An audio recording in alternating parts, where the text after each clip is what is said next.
क्या आप जानते हैं परमाणु के विभिन्न कक्षकों में इलेक्ट्रॉन कैसे भरे जाते हैं?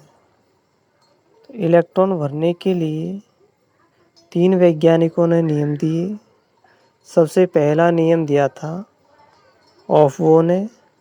ऑफबो के नियम के अनुसार इलेक्ट्रॉन बढ़ती हुई ऊर्जा के आधार पर भरे जाते हैं, अर्थात n के आधार पर भरे जाते हैं, यानी मुख्य क्वांटम संख्या के बढ़ते हुए क्रम में भरे जाते हैं। सबसे पहले n बराबर 1, फिर 2, फिर 3, फिर 4, फिर 5, इस तरह से बढ़ती हुई ऊर्जा के क्रम में भरे जाते हैं।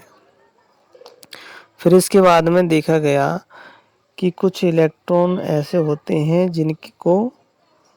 जिनके लिए n का मान 1 होता है। ऐसी स्थिति में जिसके लिए n के मान समान होते हैं, तब ऐसी स्थिति में उनको भरने के लिए इलेक्ट्रॉन उस कक्षा में जाते हैं जिसके लिए n प्लस l का मान अधिक होगा, उसी कोश में इलेक्ट्रॉन जाएगा। तो ये नियम दिया था n प्लस l का नियम, पाउली का अपवर्जन नियम कहते हैं। l को दिगंशी क्वांटम संख्या कहते हैं। फिर इसके बाद में ये देखा गया कि समान ऊर्जा के कक्षकों में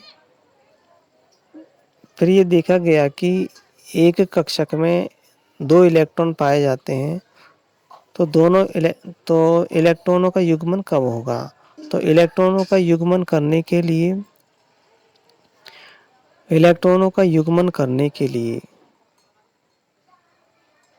हुंड ने नियम दिया, हुंड का अधिकतम बहुलता का नियम। इस नियम के अनुसार किसी कक्षक में इलेक्ट्रॉनों का युग्मन, यानी किसी भी कक्षक में इलेक्ट्रॉनों का युग्मन तभी होगा जब समान ऊर्जा के कक्षकों में एक एक इलेक्ट्रॉन चला जाए। मैं उम्मीद करता हूँ कि आपके समझ में आया होगा ठीक से।